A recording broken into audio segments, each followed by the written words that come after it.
तुम मेरे हो पाठ 47। इस कहानी को समझने के लिए इसके आगे के भाग को पढ़ना बिल्कुल ना भूले। चलिए कहानी को शुरू करते हैं। दिन बीतने लगे। विवेक और रूही दोनों अपनी जिंदगी में मसरूफ हो गए थे। विवेक ने कबीर के साथ काम करना शुरू कर दिया। चाहे घर पर दोनों दोस्त भाई थे, पर कंपनी में कबीर बॉस और विवेक उसका पीए। सब बातें भी काम से रिलेटेड होती थी। विवेक खुश था कि मेहर बदल रही है और वो उसे काम के बारे में सिखाता भी रहता था। कबीर ने मेहर को प्रैक्टिस देनी जारी रखी थी, ये बात जानते हुए कि मेहर बस उसके कहने से कर रही है, पर कुछ तो सीख रही थी। कबीर के लिए यही काफी था। अब तो उसने कंपनी में जाकर सेकंड फ्लोर को संभाल लिया था और सबको हैरान करते हुए उसने काम करना शुरू कर दिया, जिससे कबीर खुश था। अब मेहर बैठी नहीं रहती, वो सबसे बातें करती। हाँ, पहले वो साथ के पुरुष कर्मचारियों से बात नहीं करती थी और जितना हो सकता दूर रहती, पर धीरे धीरे ही सही पर वो खुल रही थी और कबीर की निगाह हर वक्त उस पर रहती थी। रवि और मीनू भी अपने ट्रिप को एंजॉय कर रहे थे। कबीर का सरप्राइज ये था कि यहाँ पर कबीर ने वर्ल्ड बेस्ट आई स्पेशलिस्ट को बुलवाया था, वो भी उसकी शर्तों पर। पूरा खर्च कबीर का था, सिर्फ और सिर्फ मीनू के लिए, जो उसके जिगरी दोस्त की जान है। और बहुत अच्छा रिजल्ट भी मिला था। डॉक्टर के मुताबिक मीनू जल्दी ही देख सकती है, बस उसे कुछ मेडिसिन और आंखों की एक्सरसाइज करनी होगी, बाकी भगवान संभाल लेगा। वो दोनों बहुत खुश थे इस बात से। वही सत्या और पिया का तलाक हो गया। कोर्ट में सत्ता को बहुत आसानी से पिया की झूठी रिपोर्ट से और उसी के मम्मी पापा की गवाही से तलाक मिल गया था। अब वो अपनी लाइफ में खुश था, अपने बेटे और मम्मी के साथ। सबने उसे कहा था कि वो दूसरी शादी कर ले, अभी उम्र क्या है, पर उसने सबकी बात को सिरे से नकार दिया था, ये कह कर के मैं अपने बेटे को किसी और के हवाले नहीं कर सकता। तो फिर किसी ने उसे कुछ नहीं कहा। वही पिया का दिमागी संतुलन बिगड़ चुका था और वो इस समय पागल खाने में थी। वहां पर भी वो मेहर को ही हर बात का दोषी मानती थी। हर समय मेहर ही उसकी जुबान पर होती। रौनक और देविका का अलग ही चल रहा था। रौनक अब देविका के पीछे पीछे था और देविका उसे हर बार इग्नोर कर देती, पर उसे बहुत खुशी थी कि रौनक उसकी परवाह कर रहा है। वहीं दादी भी सब कुछ ठीक देखकर खुश थी। हाँ, रुकमनी भी अब खुश थी। उसे भी रौनक और देविका से कोई नाराजगी नहीं थी। वो बस ये चाहता थी कि रौनक उसे दादी बना दे, जिससे यह पुश्तैनी घर उनके नाम हो जाए। और रंजन तो उसी दिन से सबसे कटा कटा रहने लगा था, जिस दिन से उसी के बेटे ने उसे सब सच सच बोल दिया था। पर वो अब कुछ भी नहीं बोलता था। रात का समय, दादी मुझे अब अपने काम पर जाना है, रौनक खाते समय बोला।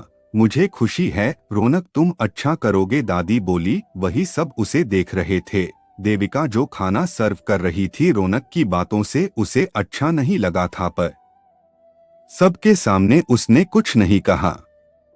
कितने दिनों में वापस आओगे, देविका रौनक से बोली और साथ ही उसका बैग पैक कर रही थी। रौनक उसे ही देख रहा था जो बेमन से काम कर रही थी। और ये वही लड़की है जिसे वो कॉलेज टाइम से पागलों की तरह चाहता था, पर कभी कह नहीं पाया। और आज वो उसके जाने की खबर सुनकर बुझी बुझी सी लग रही थी। वो उठा और देविका को अपनी तरफ करते हुए उसे एकटक देखने लगा। ऐसे क्या देख रहे हो, देविका उसे देखकर बोली। आई लव यू, रौनक उसे बोला तो देविका उसे देखने लगी। क्यों, कुछ और कहना चाहिए था। रौनक बोला, हाँ मुझे लगा तुम मुझे भी अपने साथ ले जा रहे हो, देविका बोली तो रौनक हंसने लगा। देविका उसे ही देख रही थी। अब क्या हुआ, देविका बोली। मुझे लगा तुम मुझे आई लव यू बोलोगी, पर तुम तो अलग ट्रैक पर ही चल रही हो। तो मतलब मुझे लेकर नहीं जा रहे, सीधा सीधा बोलो, मुझे ना ये सब बातें अच्छी नहीं लगती, देविका बोली और बैग में कपड़े रखकर लेट गई। इतना गुस्सा, रौनक बोला और वो भी देविका की बगल में लेट गया। देविका के चेहरे पर स्माइल आ गई, पर तभी उसकी सारी खुशी एक तरफ हो गई जब उसे रौनक के हाथ अपनी कमर से होते हुए महसूस हुए।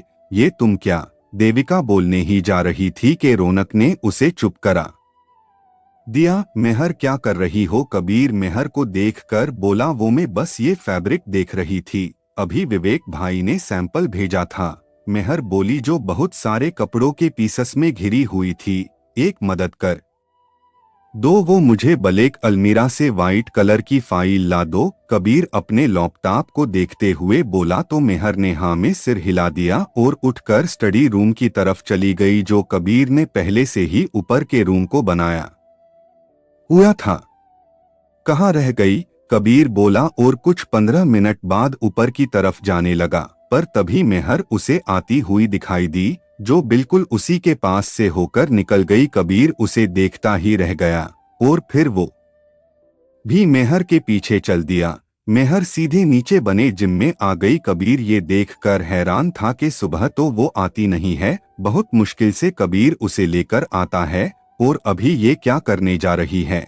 इसी सोच में कबीर जल्दी से मेहर के पीछे पीछे चल दिया और सामने का नजारा देखकर उसकी जान हल्क में आ गई। मेहर बोलते हुए कबीर आगे बढ़ा और उसके साथ ही एक गोली चलने की आवाज आ गई। उसके बाद सब जगह शांति सी हो गई। कबीर एकदम से देखे ही जा रहा था, उसे कुछ समझ ही नहीं आ रहा था कि आखिर ये हो क्या गया, ये क्या कर रही थी, पागल हो गई हो क्या, दिमाग कहाँ है।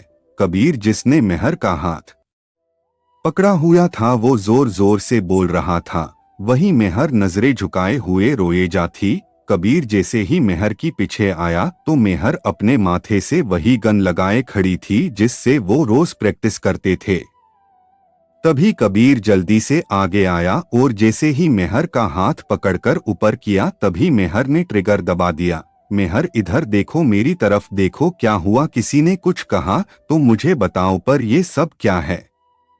कबीर मेहर के चेहरे को हाथों में भरते हुए बोला तो मेहर ने अपना हाथ कबीर के आगे कर दिया। उसमें एक फोटो पकड़ रखी थी। जैसे ही कबीर की नजर उस फोटो पर गई तो उसकी आंखें बंद कर ली। ये फैमिली फोटो थी जिसमें कबीर, करण और उनके मम्मी पापा सब एक साथ थे। मेरी वजह से आप अपने परिवार से दूर हो गए, मेरी वजह से आपके भाई ने खुद को, बोलते हुए मेहर चुप कर गई। उसके आंसू बहे जा रहे थे। कैसे आप मुझ जैसी लड़की को इतना प्यार सम्मान दे सकते हो, जिसने आपको आपने से दूर करा? मुझे उसी दिन समझ जाना चाहिए था जब दादी ने मुझे सब बताया था। मेहर बोली, उन्होंने बताया था कि एक झूठी लड़की की वजह से आपके भाई ने खुदकुशी कर ली और फिर सब कुछ बर्बाद हो गया, और आप मुझे, नहीं नहीं, मुझे जीने का कोई हक नहीं है। बोलते हुए मेहर ने वापस से गन को माथे से लगा लिया। वही कबीर जो उसकी बातें सुन रहा था, उसने मेहर के हाथों से गन छीन ली। बस बहुत हुआ, अब कुछ नहीं कहोगी तुम? कबीर बोला तो मेहर उसे देखने लगी। तो आप पहले से ही जानते थे मेरे बारे में? मेहर बोली और कबीर से खुद को छुड़ाते हुए, आप पहले से ही जानते थे, है ना? तभी आप हर बार मुझे वो सब बोलते थे, मुझे नफरत करते थे। आप जानते थे मेरी वजह से आपका भाई और मम्मी पापा सब दूर हो गए। मेहर पीछे की तरफ चलते हुए बोल रही थी। वही कबीर बेबस सा उसे देख रहा था। आप बोल क्यों नहीं? मेहर बोली, प्लीज कुछ तो बोलिए, ये चुप्पी मुझसे बर्दाश्त नहीं हो रही है। मेहर रोते हुए बोल रही थी। आज उसे खुद पर ही गुस्सा आ रहा था। उसे लग रहा था उस रात उस लड़के को कुछ नहीं हुआ होगा, पर ये जानकर के उसकी वजह से तीन लोग की जान चली गई, उसे खुद से नफरत होने लगी थी। कुछ तो बोलो आप, मुझे जीने का कोई हक नहीं है। बोलते हुए मेहर वही जमीन पर बैठ गई। कबीर जो उसे ही देख रहा था वो उसकी तरफ बढ़ा और मेहर के पास बैठ गया। मेहर, वो बीती बातें हैं और तुम्हारा उससे कुछ लेना देना नहीं है। कबीर बोला, कैसे लेना देना नहीं है? बहुत लेना देना है। मेरी वजह से सब हुआ और आप कैसे भाई हैं, बदला लेने की जगह प्यार कर रहे हैं। मुझे तो देखते ही मार देना चाहिए था आपको। मेहर कबीर को देखकर बोली। वही कबीर उसे देखता ही रह गया। आपसे नहीं हो रहा तो मैं खुद ही ये काम करती हूँ। बोलते हुए मेहर उठी और उसी पिस्टल को लेने लगी। तभी कबीर आगे आ गया और मेहर को पकड़कर अपनी तरफ करते हुए, बस मेहर बहुत हुआ, होश में आओ। वो बोला, कैसे भाई है आपको तो बदला लेना चाहिए मुझसे, मेहर बोली। वो इस समय अपने होश में नहीं थी और कबीर उसे जितना समझाने की कोशिश कर रहा था वो उतना ही उसे बोल रही थी। आंखें लाल हो गई थी। मुझे नहीं जीना, नहीं जीना मुझे बोलते हूँ उसने पिस्टल उठा ही ली थी कि तभी एक थप्पड़ की आवाज गूंजी। वहां कबीर ने ही मारा था मेहर को और मेहर उसे ही देखने लगी। क्या पागलपन कर रही हो, होश में आओ, कबीर मेहर को पकड़कर बोला। वही मेहर उसे देख रही थी और एकदम से कबीर के सीने से लग फुट फुट कर रोने लगी। कबीर ने भी उसे कुछ नहीं कहा, वो बस उस पकड़े खड़ा था। मेहर वही बैठ गई, कबीर भी उसके सामने बैठ गया। मेहर उसे देखकर, आपको पता था पहले से ही, मेहर ने पूछा। तो कबीर ने हाँ में सिर हिला दिया। फिर भी आप प्यार करते हो क्यों, मेहर बोली। तो कबीर मेहर का चेहरा हाथों में भरते हुए, क्यों, मुझे पता है तुमने ऐसा कुछ नहीं करा, कबीर बोला। मेहर कुछ समय तक कुछ नहीं बोली। वो बस कबीर की आंखों में देखते रही, जैसे कुछ जानना चाह रही हो। आपका प्यार आपकी आंखों में दिखता है, पर मेरे बारे में कुछ बातें हैं जो आपको जाननी जरूरी है, मेहर बोली।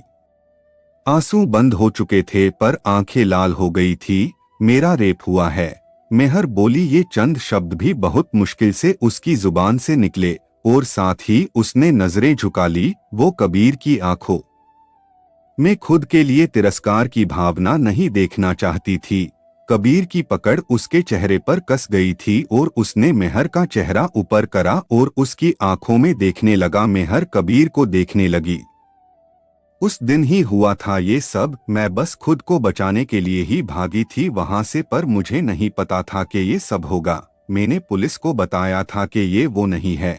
और फिर बोलते हुए मेहर चुप कर गई। मेहर ने कबीर को देखा जो बस उसे ही देख रहा था। फिर उसने हिम्मत करके आज से कुछ साल पहले जो भी हुआ वो सब बताने लगी। आंसू फिर से शुरू हो गए थे। एक बार उसका दर्द बता रहे थे ये आंसू। रोते हुए कबीर को देखा मेहर ने, जिसकी आंखें लाल हो चुकी थी। आज उसने मेहर को एक बार भी नहीं रोका बोलने से। वो हर बार मुझे जलाता था गर्म लोहे से, मेरी पीठ पर, मेरी बाहों पर। हर बार मेहर बोली तो जैसे कबीर की आंखों में गुस्से नफरत का सैलाब आ गया। अगर आज वो उसके सामने होता तो शायद ही वो जिंदा होता।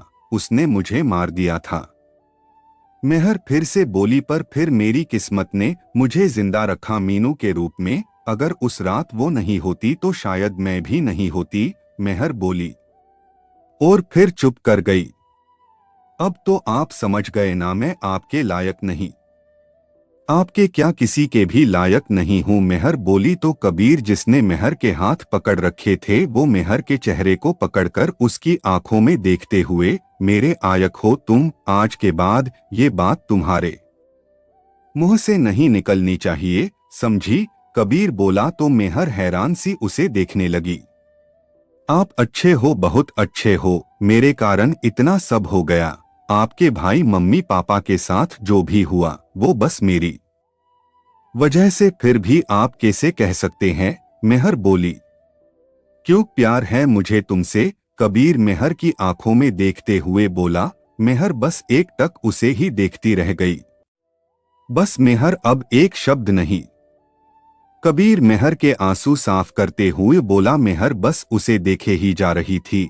अगर मैंने नफरत की है ना, तो मैंने प्यार भी तुम ही से किया है, और ये प्यार तुम्हारे जिस्म से नहीं है। मुझे तुमसे प्यार है, तुम्हारे साफ मन से है, तुम्हारी पाक रूह से प्यार है। और आज एक वादा रहा मेरा तुमसे, और खुद से भी। जितनी शिद्दत से तुम्हें चाहा है ना, उतनी ही शिद्दत से उससे नफरत है मुझे। वो जो भी है यहाँ भी है, अब बस उसके दिन गिनती के ही हैं, कबीर बोला। तो मेहर, जो उसे ही देख रही थी, उसके गले से जा लगी, पर वो बोली कुछ नहीं। कबीर बस वैसे ही उसे अपने सीने से लगाए बैठा रहा। ना जाने कितनी देर वो दोनों वैसे ही बैठे रहे। जब कबीर को एहसास हुआ कि मेहर सो चुकी है, तब जाकर उसने मेहर को खुद से अलग करा और बाहों में उठाकर रूम में ले आया और लेटा दिया। खुद उसके चेहरे को देखने लगा। आज मेहर ने सच तो बता दिया था, पर उस दर्द से फिर गुजरी थी। वो आंखें रोने की वजह से लाल हो चुकी थी,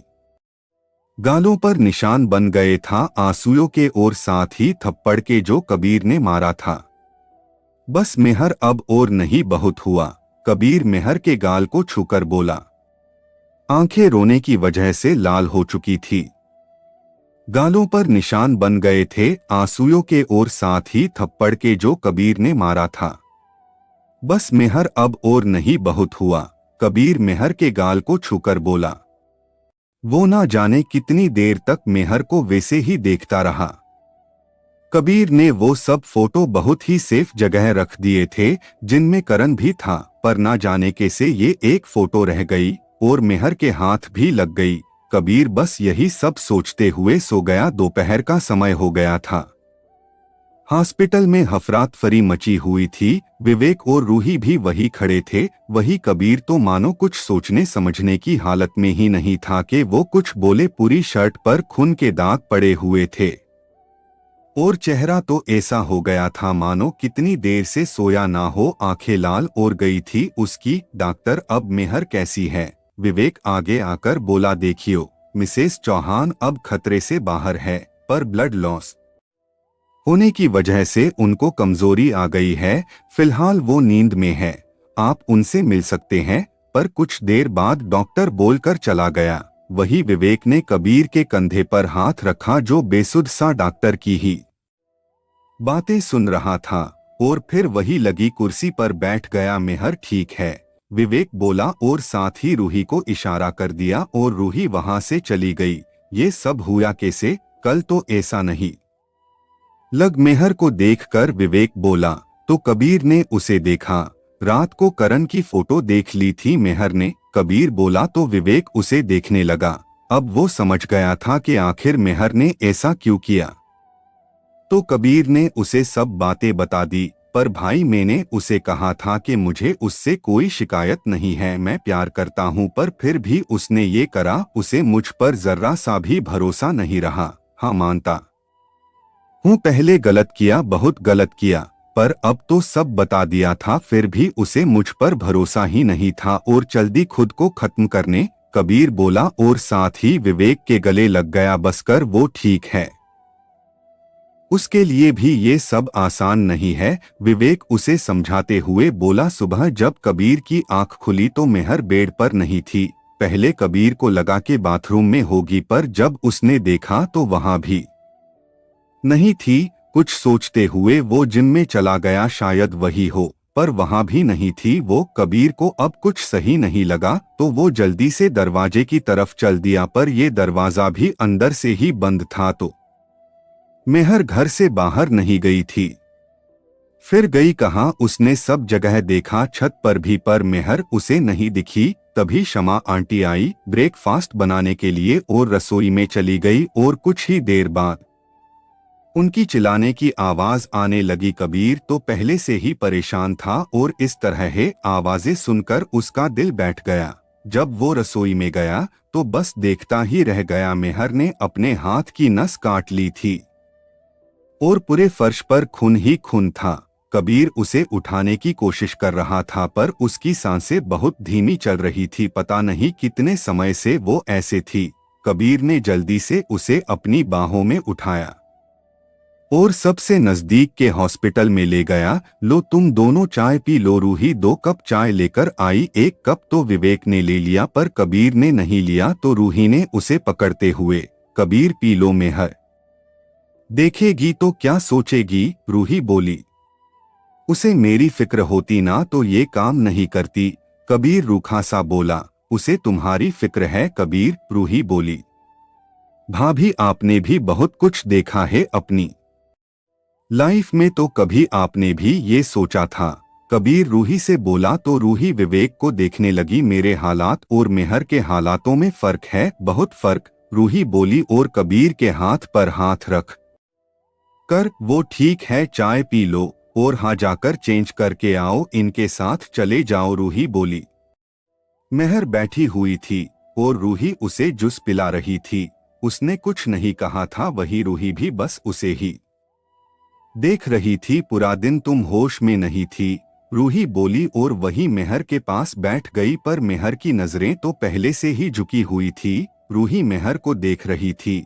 तभी कबीर रूम में आया और सामने बैठी मेहर को एक नजर देखा। फिर रूही को देखकर, भाभी ये आपका खाना है, खा लो आप, बोला और चला गया। मेहर ने उसे एक बार भी नहीं देखा था। रूही ये सब देख रही थी और फिर उसने मेहर के लिए खाना निकाला और उसे खिलाने लगी। मेहर ने कुछ नहीं कहा और थोड़ा सा खा लिया। रूही ने भी खाया और फिर से मेहर के पास बैठ गई और फिर एक लंबी सांस लेकर मेहर को देखा। बीटू विवेक का बेटा नहीं है, रूही बोली तो मेहर उसे देखने लगी। बीटू मेरे पहले पति की निशानी है, रूही बोली तो मेहर की हैरानी बढ़ गई। हाँ मेहर, मैं सच कह रही हूँ, रूही बोली।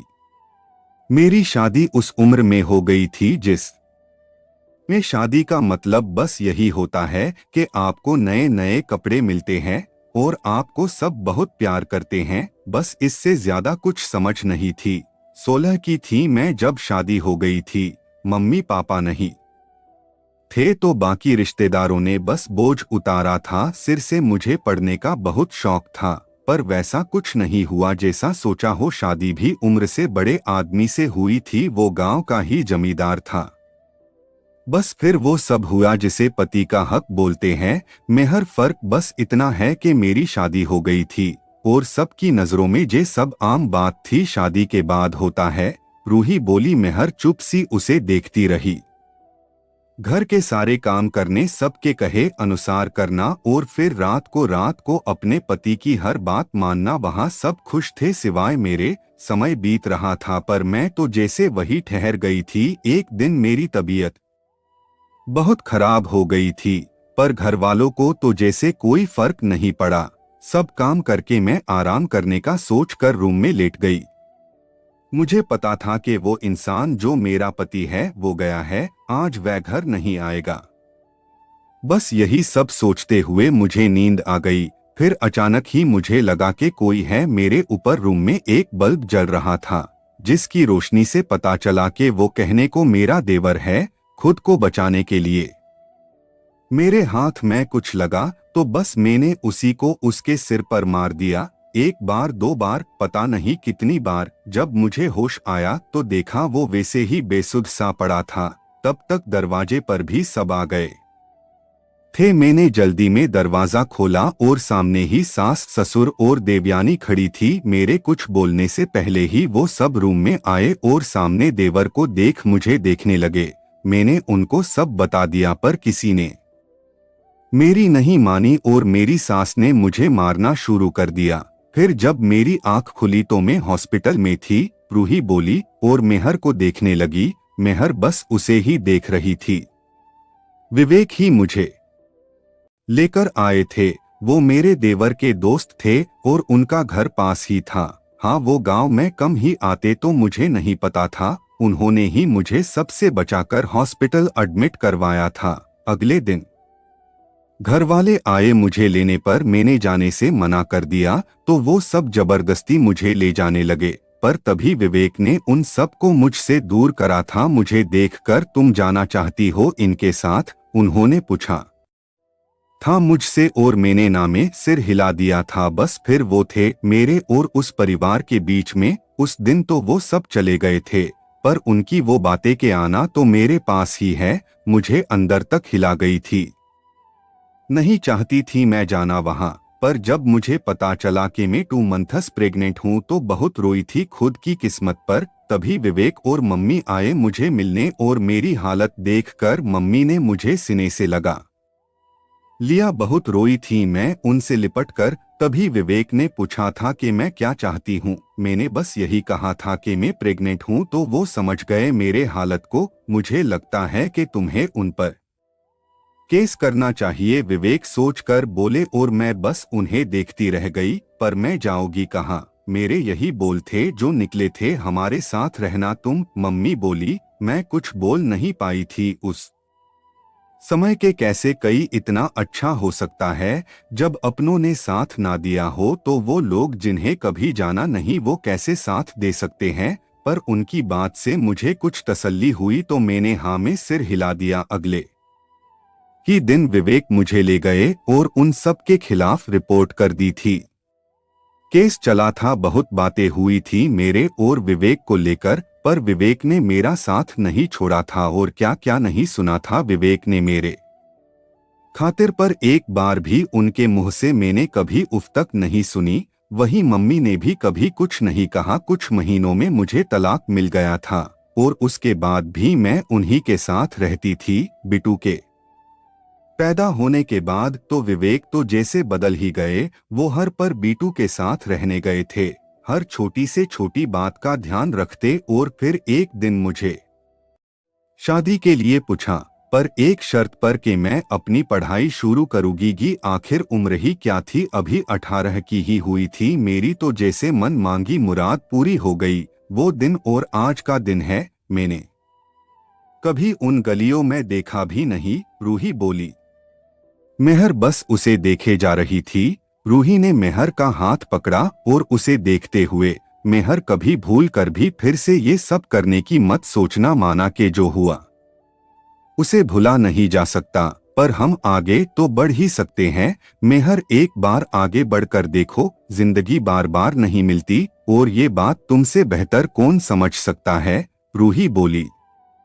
तो मेहर बस उसे देखती ही रह गई। जी भाभी, वो बस इतना ही बोली थी। कैसी हो मेहर? विवेक अंदर आते हुए बोला। मैं ठीक हूँ, मेहर बोली। तो विवेक ने उसके सिर पर हाथ रख दिया। अपना ध्यान रखो, वो बोला। रूही, बिटू परेशान हो रहा है तो चले, विवेक बोला। तो रूही ने हाँ में सिर हिला दिया। वैसे भी रात हो गई है तो तुम आराम करो और फालतू की बातें नहीं सोचनी, रूही मेहर से बोली और दोनों ही चले गए। मेहर अब अकेली ही रह गई थी वहां। फिर से वो सब सोचकर आंखें नम हो गई थी। उसकी दवाई के असर से उसे नींद आ गई और वो वैसे ही सो गई। तभी कबीर रूम में आया और मेहर को देखकर चुपचाप वही बैठ गया। बहुत गुस्सा हूं मेहर, ऐसा नहीं करना चाहिए था तुम्हें, कबीर मेहर का हाथ पकड़कर बोला और उसे ही देखने लगा। तो हेलो दोस्तों, कैसे हैं आप सब? कैसी लगी आज की कहानी? अपना राय कमेंट्स करके जरूर बताइएगा और चैनल को सब्सक्राइब कर लीजिएगा। एक दिन में 2 पार्ट आ रही है। अब तो आप लोग खुश होना। आप सबके लिए बहुत मेहनत करता हूँ। प्लीज आप लोग कहानी को अपने दोस्तों के साथ में शेयर कर दो।